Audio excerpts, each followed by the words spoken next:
All right, welcome back. This is episode 4, getting ready to put it in the books. Some say it wouldn't happen, but others knew that it would. The greatest football podcast on earth, the Texas Two-Step.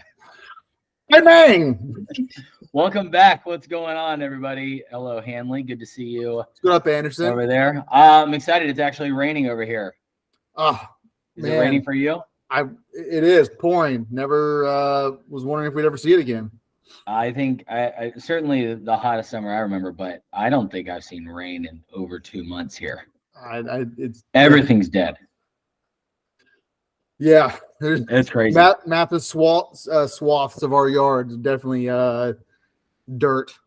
Yeah, so I'm glad it's here, but Dust bowl like conditions. It is, man. Everything is so dusty. It's crazy. Not only is it rain here, but so is college football. It's back. We have had the first round of games. It was incredible actually seeing that on the TV yesterday. I'm very excited for week 1. It was great. Turn on that first game, even though it wasn't Dublin. I did have to mute that Notre Dame Navy game though for a while because Jason Garrett really is bad. Let's just call it what it is.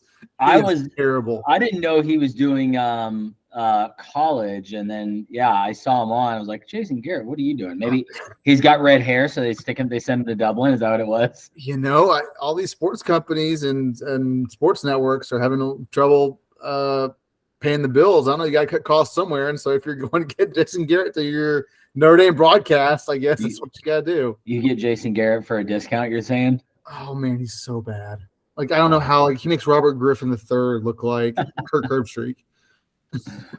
I didn't watch a lot of that game. That seemed pretty out of control from the beginning. I also didn't know it was going to be in Dublin, not originally, and then I thought it was cool. I mean, that is interesting, but also a little weird. The very first game of the college football season's played overseas, so I guess that's going to be the new thing now. They did it last year with Nebraska Northwestern. Which, I mean, if you're going to do that, even Nebraska Northwestern being a conference game, that's a better matchup than the Notre Dame Navy deal to me. Where did they play?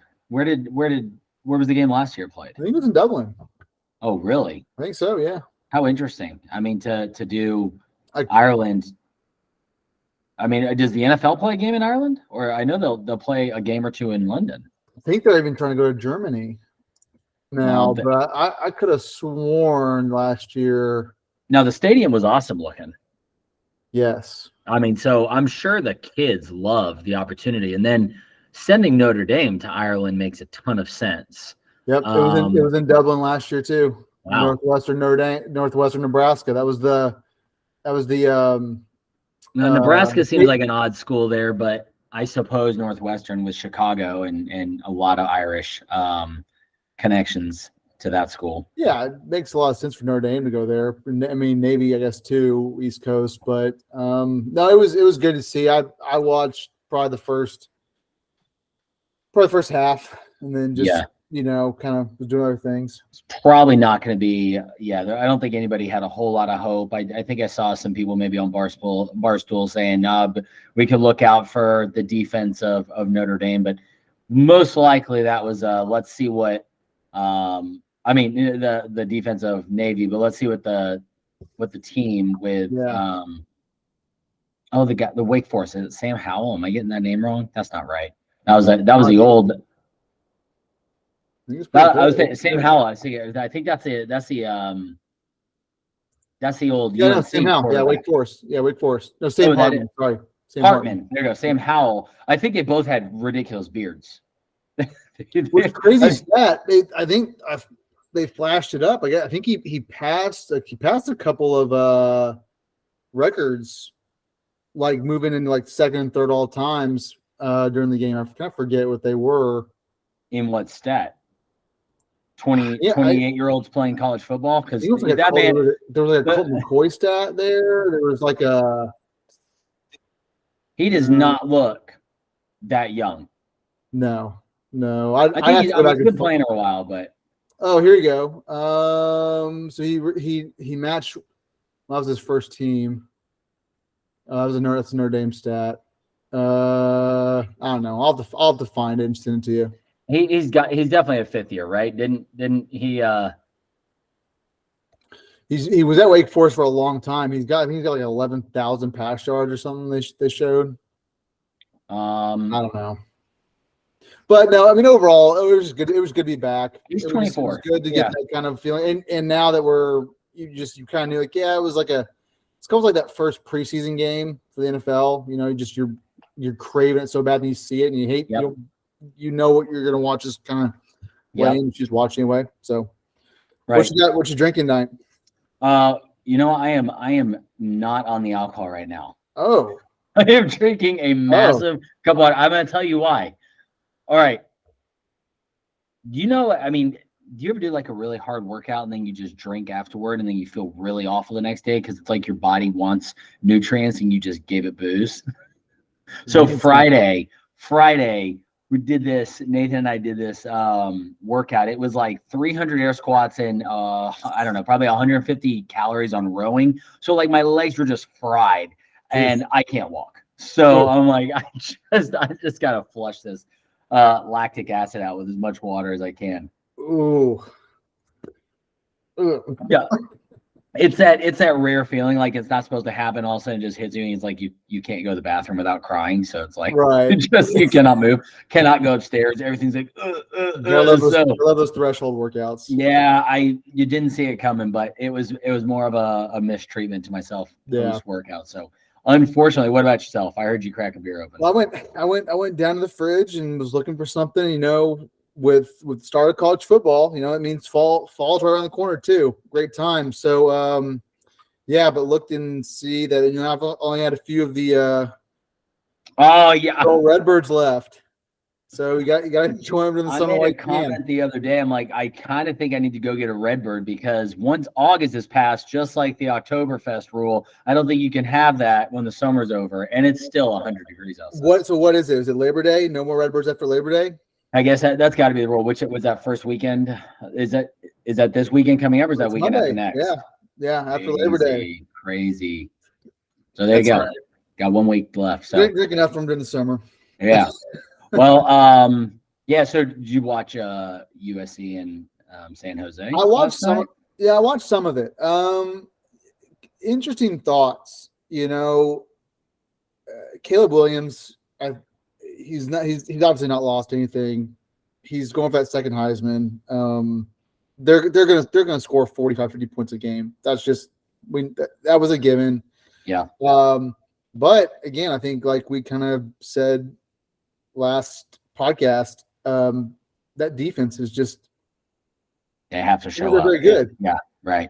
And I was looking at San Jose State a little bit, and they just appear to be that middle of the road kind of like group of 5 team. They don't look bad, but they don't look anything, like a 10-2 team, but you still let them come in your house and score 28 points. Yep.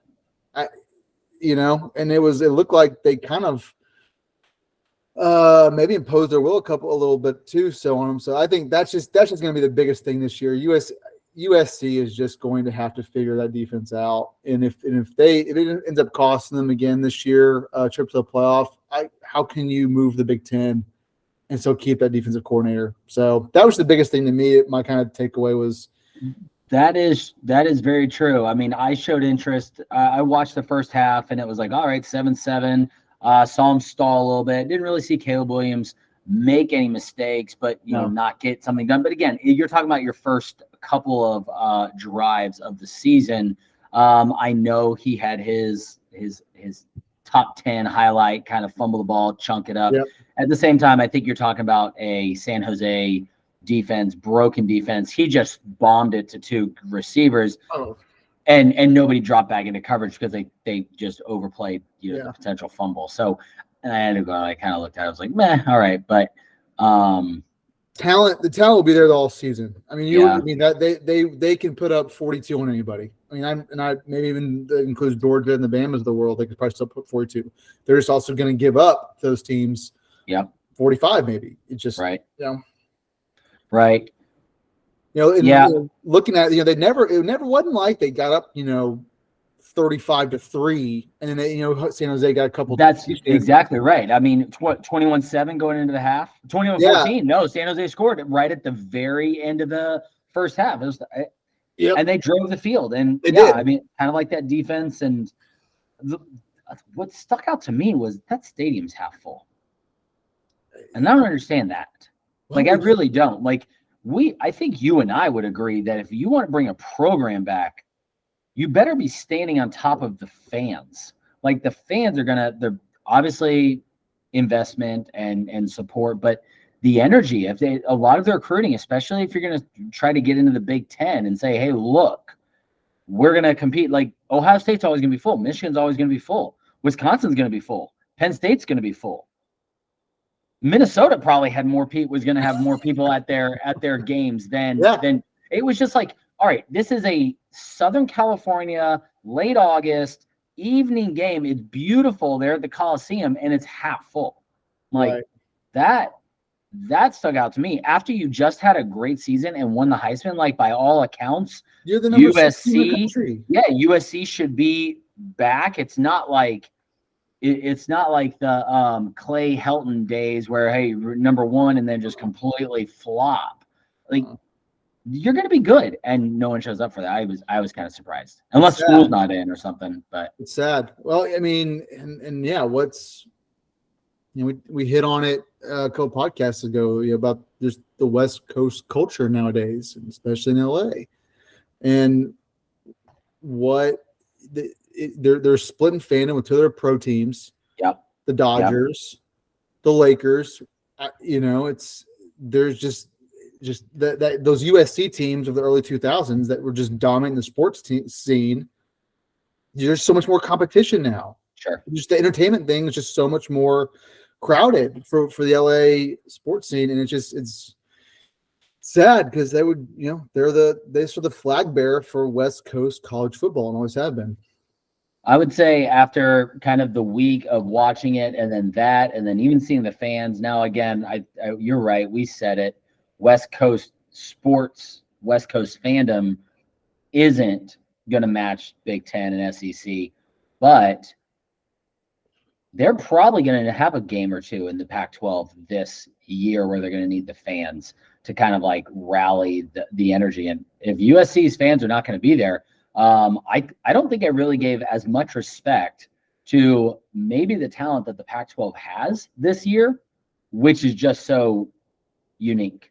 But could this be one of the better Pac-12s of all time? And then the final year as well. Certainly in recent memory, top to bottom. Yeah, I mean your top home game this year in the Coliseum is November 4th with Washington coming town. Now we'll see against what Washington does. If both teams are a top 10 team, I think that's to be a big barometer on where that fandom is. Honestly, but no, the offense looks good. I mean, that Lincoln Riley. I mean, what can you say? He knows offensive football as good as anyone. The last 20 years, maybe. I don't know. It'll grab it. I think that conference will grab more attention this year than many of the years past. Yeah. One, because of the talent. Two, because it's going to be the final year. Yeah, for sure. At least as we know it. So they'll have some eyes on it. But yeah, it'll be interesting. So I know originally last week I had said I could see USC going undefeated. I don't really know. I think it's very I don't know how any team actually goes undefeated if you're not filling stands, because that's what I mean is you're going to have a game where you need the fans either traveling or the home support. Yeah. Otherwise you just get thumped. It could even be a slow game. There's like the one you just don't expect it, and no one's in the stands. Or you at least need to tackle. yeah. If your defense is going to have trouble tackling, you at least need some home field advantage. Yeah. Hey, real quick, it was great seeing Game Day back on too. Right. But man, it's just it was a little different. I don't know if it was the in-studio deal, the studio, McAfee, whatever it was. It just was. I don't think McAfee's made for studio either. I mean, made is not exactly the word, but I thought he's been fine.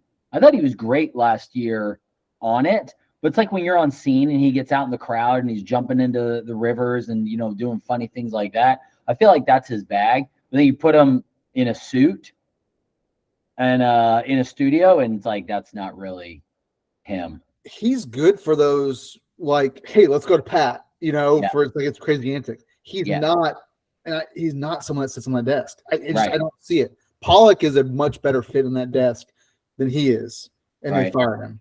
Yeah. So I don't know, but then they paid him a whole bunch of money. I don't get it. I know a lot of people do. I know a lot of people do, and they love the antics. I kind of think it's a little clownish. I think it's sort of an act, shtick almost. He's got this successful podcast. He does as well, and we know what that's all about here at the Texas Two-Step. But when you have that kind of fan base on your own and energy, Twitter accounts and everything, those people are going to watch the show specifically for him because they're Pat McAfee fans. I think a lot of people have watched Game Day over the years because they've been Lee Corso fans. I don't think there's David Pollock fans. The thing is about Corso, I always thought he had his shtick. It was a genuine shtick to me. Sure. He's this guy that's just been in college football his whole life. He's a little quirky. He's got his thing, his pencil, the headgear. Yeah. Not so fast. But it was genuine. Pat just almost feel like McAfee's like forcing it. He's entertaining. He's trying to be an entertainer. He's trying to say funny things. Get on a little. I don't know. I like some of his podcasts sometimes. I just don't like One Game Day as one of the 3-4 main guys. Yeah, I can definitely see where you're coming from there. I probably haven't made a decision, like an assessment for my own. I know people that do love him, and because of his antics. But that's that personality trait. It's like taking a comedian. Let's think of some great comedians over the years, like you remember Dane Cook? No. I mean, like, he had his antics and he had things about him, and it was like, that's funny when you're 25, and then all of a sudden you're 40, and it's like you really can't talk about the shocker anymore. It's kind of like you know what I mean? Right. I think like that could happen with a character like Pat McAfee. It's like in 10 years, can you be like, dude, you're 50, like chill out a little bit. You can't do a backflip into the river. You're gonna actually hurt yourself. And then what do you have? Whereas like Lee Corso was just who he was. He was just kind of quirky. Right guy, right time, right generation. Yeah. So I mean, I don't know that contract, but he is that like flavor. And I think Desmond is a staple. I think Kirk carries the show, to the degree of professionalism. And the truth is, there's a lot of money out there. Even like when you look at what programs pay coaches, it's kind of like if the flavor runs out, they are willing to just cut it. So it could happen. They'll ride it out for as long as they can.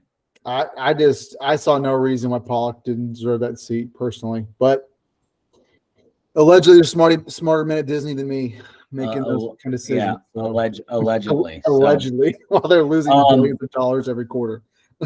Did you give any rethoughts to any conference games, conference picks over the week? Kind of re-sitting on it, either watching Game Day and getting some feedback? No, the one I might have gone back on would be maybe this is Penn State's year, and maybe they dethrone Michigan. I think there's also a great possibility that we end up in a scenario where Michigan, Ohio State, Penn State all beat each other, and they'll have one loss. Crazy. And so you're going to have a team, one of them sit around not playing the conference championship game with one loss that's going to be in the top 5. And so you'll make a legitimate argument that 2 big teams again get in. So that'd be the other one. I'm confident on everyone else, although, they did give the isn't that what happened to TCU last year? Everybody ended up with one loss. TCU didn't play in the conference championship, but got into the playoff. TCU got beat by Kansas State in the conference title. In the conference championship. And then they still got in because the committee is one lost team. The committee said they're not going to put that much weight. If you're undefeated going into the game, it's like it's kind of hard to penalize you. But No, the Texas kiss of death though, with all of them picking Texas to win the conference title though. That it's always unnerving. But I think that was my point last year. It's like last week, not that I want to. I just think Texas is in a great situation for themselves. They're going to be better. Nobody else is really going to be that great. Yeah. Right? I mean, unless someone just comes out of nowhere, it's like, wow, how did Iowa State get so good? Or Baylor. I mean, Kansas State should be good, but it's still Kansas State. Like they're going to play those little 3 stars are going to play their hearts out. And that's right. 5-star culture always beats 5-star talent. Remember that one. Well, I mean, maybe to a degree, but that's kind of you've got to feel that, but also feel like this is just don't screw it up. Just don't have the kiss of death. Don't get cursed kind of year right now. No excuses this year. What about you? You want to go back on? I think I texted you the day after we did the picks. Something interesting about your picks this year. You mean regarding like Texas if Texas could make the playoffs as a 2-loss team? That's right. Never happened before. I think if there's any team in this country that would get the concession of being the first, of course it would be Texas. I mean, it's got to be Texas or a Michigan. I just don't think Michigan's got the love that Texas has. I mean, you be honest. What team do you think gets media love more than Texas? Media love or just media in general? Because I would say media love would be your Alabama and Georgia's. Alabama. Saban can do no wrong. Can do no wrong. Yeah. But you left Bama out last year as a 2-loss team, and they had as good a resume as a 2-loss team that probably you're going to find. Right. But and that kind of brings up my point of what last year is like. I don't think the committee's going to do that anymore. I don't think they're going to do but let's give the little guy a shot. Like the Cincinnati experiment was a debacle. Now, granted, TCU did make it to the championship game, but it's hard to leave those guys. I mean, an undefeated Cincinnati, like you couldn't have left them out that year. I mean, I get that year. That's what I mean. That year, but will an undefeated Cincinnati team get left out next time? The 12-team playoff is going to give the committee their out. That's true. For a 1-loss G5 or undefeated G5. That's their out. And that's it's going to happen where you get a Cincinnati or a Boise or something like that may knock off a 3-loss SEC team. Like it's just going to happen, right? It will happen eventually, but I don't know. I mean, you bring up a good question, and I didn't really give it consideration of that there hadn't been a 2-loss team in the playoffs. But if Texas were to lose to Alabama, and then Alabama, close. Let's just say, maybe close. But let's just say go undefeated, or even be a 1-loss team to A&M, whatever. I think Texas can get, depending on what were to happen in the Big Ten. I say let's not consider the ACC, but the truth is I heard a lot of ACC love around Florida State and Clemson last week. It's doable, but you need a lot of help. A lot of things happen for a lot of teams. So I'm still good with mine. I'll go Texas, Michigan, Clemson. Where I think I'll go. What I didn't hear a lot of support was anybody giving Tennessee the love that I thought they could get. I just think Josh Heupel's kind of that offensive brain, or Lincoln Riley, that could just pull a rabbit out of a hat and should be better starting 12. I understand dark horse, but can they be an offensive no one's actually just prepared for kind of thing? We'll see. Your boy Desmond back on the Aggie bandwagon though. I know. Talk about a kiss of death. I mean, every year he dogs the Aggies. They're good, and then he gave them love last year. I mean, I don't think he's wrong. Other than I was a year early and recognize that there's talent and that there's been some good hires. But you can hear everyone on the desk do the kind of like me. It's like they should be better. They should play well. There's really not a reason. but we also need to see the proof. Yeah. We need to see that consistency, that track record. And I agree. And every fan wants that as well. Kind of looking forward to the rest of the year. Is there anything in particular that you're just really looking forward to this year above other years, or maybe just something you're just, again, anxious to see, like, and not just specific, but like maybe throughout the whole year? Yeah, well, I think this year could be the most well-rounded. I don't know how to really say it. Like, as far as the teams go, even with the ACC, Miami could be good and better than they were. Maybe not great, but now you've got Florida State back in the mix. Like, this isn't just going to be – Clemson has had it easy for several years. They were a good team. No, I mean, obviously winning championships. I'm losing some power over here, but this could be very interesting. Even with a UNC still ranked. So I'm excited about that. I am excited about the Pac-12 having as many ranked teams. So I love the fact that you could have early games and evening games and you're still watching ranked teams and it's all kind of mixed up. And the question that was asked on game day yesterday, I thought was a great one, was statistically for the last 20 years, there has been a single top 10 team that has fallen out of the rankings completely. Who will it be this year? That was a good one. And everyone around the desk was kind of like, I don't know if there is one. I actually think it's not like it's not 7 SEC teams in the top 15 at preseason. That was a good question. Man, look at the coaches poll. To me, Tennessee and Florida State probably are the two top contenders. I could see LSU maybe if they just have a couple injuries going in there, but I think someone made the comment, Florida State, you lose that game to LSU, you go to Clemson a couple weeks later, you lose that one and you're 2-2 or 3-2 maybe. And the wheels could come falling off really quick, knowing that you probably don't have much to play for at that point. And then again, we'll see with Tennessee. I think Tennessee is an ultimate wild card. You could be right. Josh Heupel could be the man. But I also think they could also go 8-4. They could. Well, I think that they're going to be playing South Carolina at home this year, and they're going to have a chip on that shoulder. But they were rolling last year, and then I think got blown out by 30. Yeah, I think for me, the most thing I'm looking forward to this year is the last year that we sort of college football as we know it, with our regional crazy biases or regional hierarchy or regional preferences, whatever it is. I mean, you're literally going to have a Big Ten that goes coast to coast next year. It's just going to the SEC as much.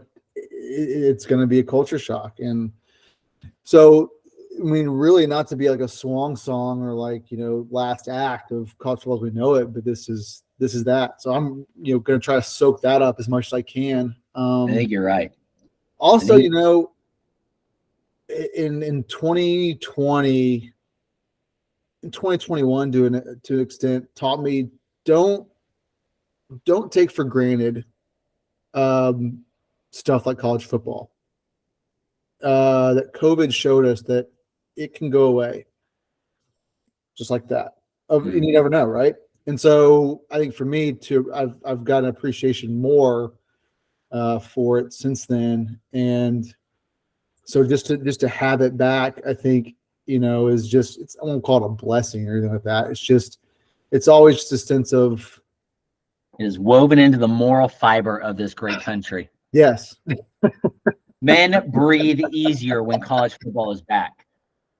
I turned it on yesterday morning, and YouTube TV just across the screen says college football is back, and it showed all the teams, and it was like, pick your team that you want the instant feed and automatic things up. And of course, there's a button that was like all football.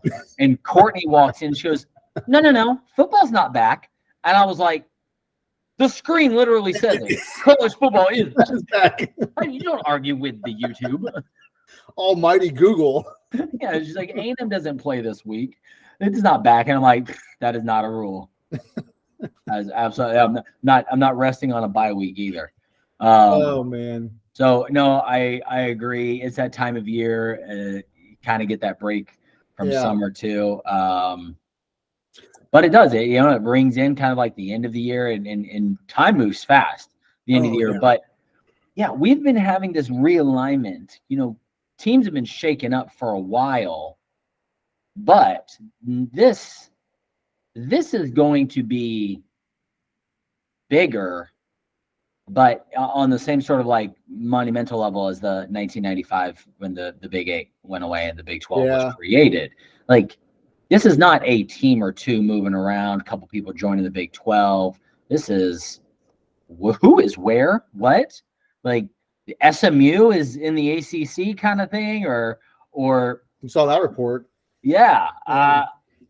Tulane, wherever there. It's like, by the way, Tulane projected to be in the Cotton Bowl against Alabama. I look at that, I'm like, really? I mean, but that's kind of what I think this year is, like, random teams showing up. It will be interesting. Yeah, it's and the 12 team playoff again. And I don't want to say it's going to be better or worse going forward with all this change. But it is massive change, and we've already been through a ton of massive change.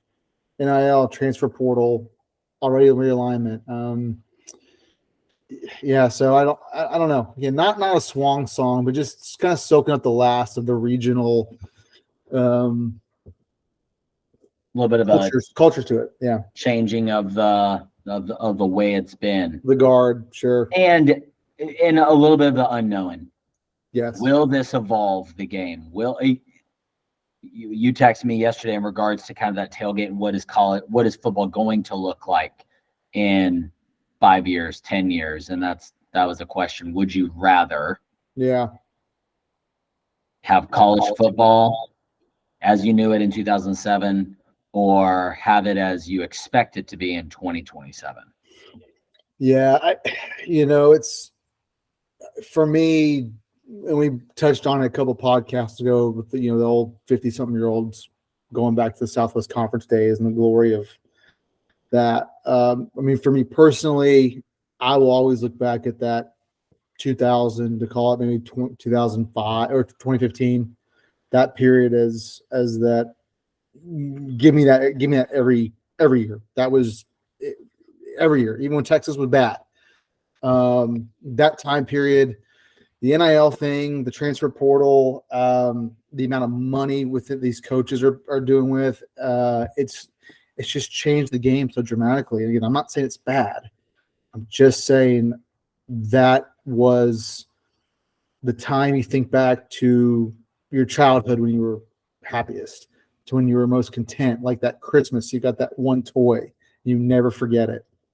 Or that you get your, that bike for your birthday, and that was you went everywhere on that bike until you wrecked it jumping over a hill or something like that, and that's just how I view that with that question. Now again, 2027, when you have a 12-team playoff and you can lose 3 games and your season's not over, that could be really fun. Mm-hmm. And knowing and how many more games down the stretch in November will matter more because of that, and that could be great. So we'll see, and I'll reserve the right to change my answer in 2028. Right. But for me, that's where I go with it. This always happens. I mean, if you look at we could have the same conversation about professional sports leagues, the NFL today versus the NFL 20 years ago, the 90s. Like, I know that was big for you, the mid 90s Cowboys, and then even the decades before that, and you look at what was the NFL and in the 60s and 70s, it's only gotten more professional, more money, more in the spotlight and established. And I just think that's what we're seeing with college football, which is just money. It just is what it is. Is it the professionalization of college football? I think that's exactly what it is. And we said this last week, that a potential, or at least my theory would be, what is going to inevitably happen is money is going to run into the conferences as it is. And the only way that you can make more money is if you get rid of teams. Yeah. And I do think there's going to be this, your blue bloods and your big programs inside of what is looking to be two main conferences. And then having the conversation, say, who doesn't belong here? And so should Vanderbilt, by the way, I know they had a rain issue yesterday. Hey, they've got a little stadium. The top of the SEC, Vanderbilt. Show some respect. The what? the top of the SEC, Vanderbilt. What do you mean top of the SEC? They're leading the SEC right now. Oh, yeah, congratulations. Yeah. Who did they? Hawaii. But want to know? Like, nobody was in that stands yesterday, and I get and that school has money, but it's gonna be like, if you can't pull your weight, you're gonna get kicked out, and I think you can very much end up with a college football League One sort of thing, 28. 32, teams where it's like, this is the most money. The most money is in college football, is in these teams, and that's it. And then everybody else gets to play as well, but they're in a different league and they don't have to compete. So great, Cincinnati can go and be in their own playoff every single year. Not to go down this road, but you and I have been fans of VPL for a long time. It's funny to hear other fans who only in their last couple of years have kind of gotten onto European soccer as it's become more available to watch in the States, but to hear them talk about how we need like relegation and promotion in college football. And it's like, it's a crazy thought at first, but then it's like, you did have 42 teams. Yeah. Right. Right. Now you can't play as many games, and so it'd be hard if you had 42 teams to say, well, how do you get 42 teams to actually compete against each other to find out who the absolute worst is? Because again, the conversation is going to say, well, the worst team in the SEC is still the best out of the, whatever, or at least middle of the roads. But that I think that's the direction you're talking about. And then again, how do you get around Title IX? That might have to be the way. It's really not associated with the school. Almost, it's its own league, with its own funding. And yes, they fly private, and therefore the girls' soccer team in UCLA doesn't have to go play Rutgers. They can play differently. And they can play more regional games against West Coast teams, because that's all they really want to do, and let their family see them, because they're playing soccer in college. Mm-hmm. That's it. We're not in junior NFL. Yeah. But it is a junior NFL. Essentially, it's the minors of football, and the NFL loves it that way. And it's so unique to the world of sport that it's I want to try to keep it that way. Interesting thought. Kind of wanted to wrap it up today. Again, we're officially into week one now. Kind of looking forward ahead. So Texas plays at 2:30. Yeah. Evening game for me. Yep, your Aggies play 6 p.m. New Mexico. Neither of us probably have too much to worry about.